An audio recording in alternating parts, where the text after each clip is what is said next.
day-to-day policies, which in the end are supposed to have the outcome of price stability. To give up this right to lend to ourselves is absurd, because what has happened? We've gone from an $18 billion deficit to up to a $588 billion deficit, of which about 95% of that is compound interest. And money, we're paying interest to who?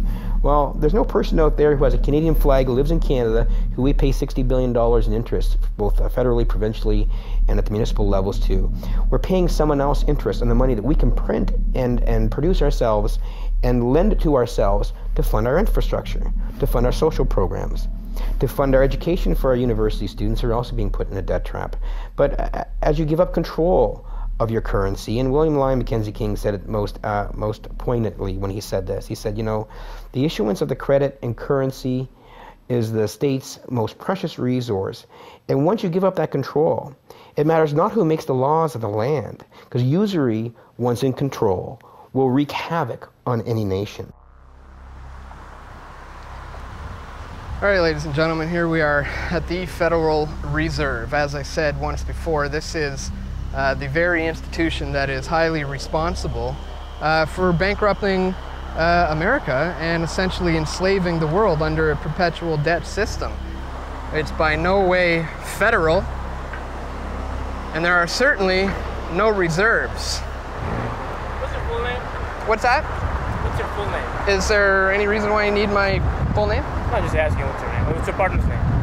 Well, you can ask him. Hey, boss. What's your name? It's essentially the centralization of power into fewer hands. That's what's going on. Canadians, Americans, and Mexicans will lose their sovereignty, their right to govern themselves as an individual nation. And the economies of all three of the nations will be merged into fewer and fewer hands. I can see an obvious, clear problem with that. The moment that power gets diverted into fewer hands, you got to be concerned. We have a lot of people here still who believe that having a picture of the Queen is a wonderful thing, and that it is a symbol of nationhood. It is a slippery slope of losing the Canadian national identity by having on our day-to-day, every day we're looking at coins and bills, and there we see George Washington, you know, rather than the Queen or another symbol of Canada. And that sort of pervades the psyche and reduces national sovereignty. It is the merger of the United States, Mexico, and Canada into one super country. It's like NAFTA on steroids, and it's about bringing all three countries together into one country, joining our governments, our currencies, our military. I had the pleasure of interviewing former President of Mexico, Vicente Fox, and he said himself there will be a North American Union. Can you please talk about how you, as President of Mexico, President Bush, and the Prime Minister of Canada established working groups towards a North American Union?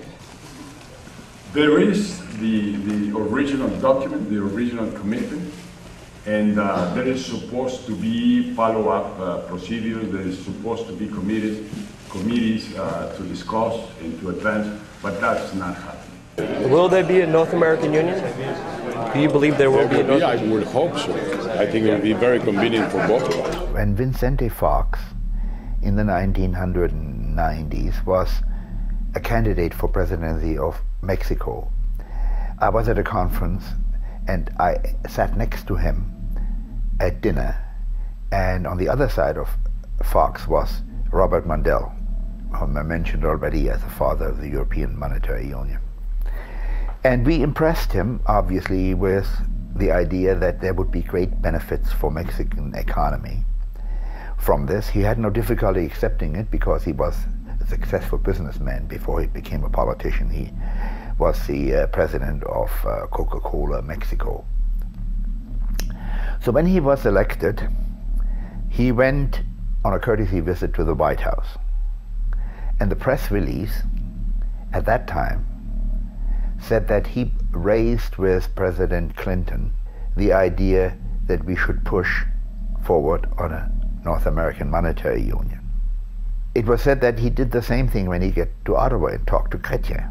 We have had opinion surveys which showed that the idea of a common currency with the Americans and Canadians is totally unacceptable to Mexicans for nationalistic reasons.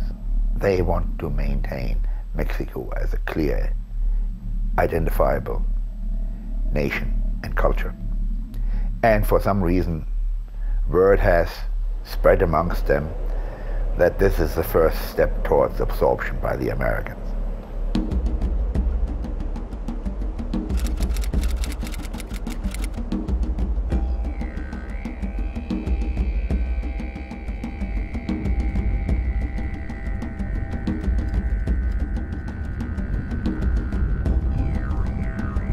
So you say you've heard about the Amero currency? Mm-hmm. Where did you hear about it? I read in the newspaper 2 months ago.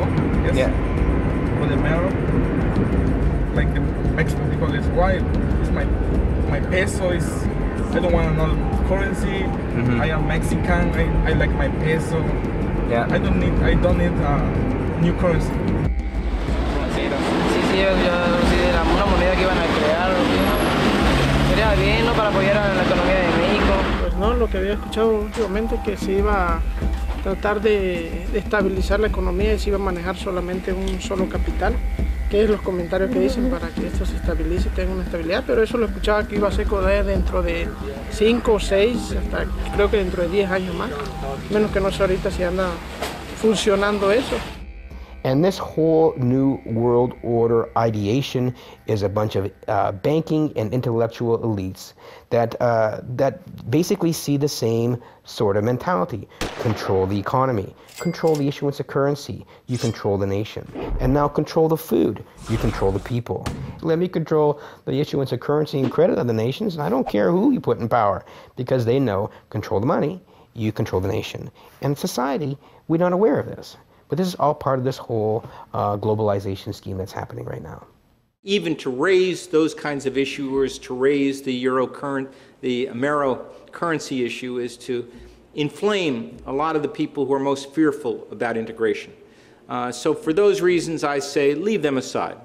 We have some preliminary steps before we get to a point where we can seriously entertain that. The trouble with the monetary union is that there's tremendous symbolic attachment to our currencies. Although, if you step back, you would say certainly the Greek drachma, or the French franc, or the German Deutschmark, or the Spanish peso would be far more delicate and important to those countries. Because in some of those countries they've used the same currency for thousands of years, whereas we haven't even existed for 300 years in North America. So if they were able to overcome their fear of losing this distinctive cultural item defining their country like Greece for 3,000 years, certainly it shouldn't be that hard for Canadian or Americans or even the Mexicans to contemplate a different currency. I happen to believe that it would be beneficial to our three countries to begin studying this issue seriously, because it is not a simple step to go from a national currency to a unified currency. It is very hard. And the European experience shows that countries have got to find a way to consult on macroeconomic policy, on budgets and deficits and debts, and establish indicators that would reduce the distortion between economies before you even take the first step toward a common currency. I believe the American people, the Canadians, the Mexicans are practical people. You have to make a convincing case that moving towards a unified currency will be demonstrably better for their standard of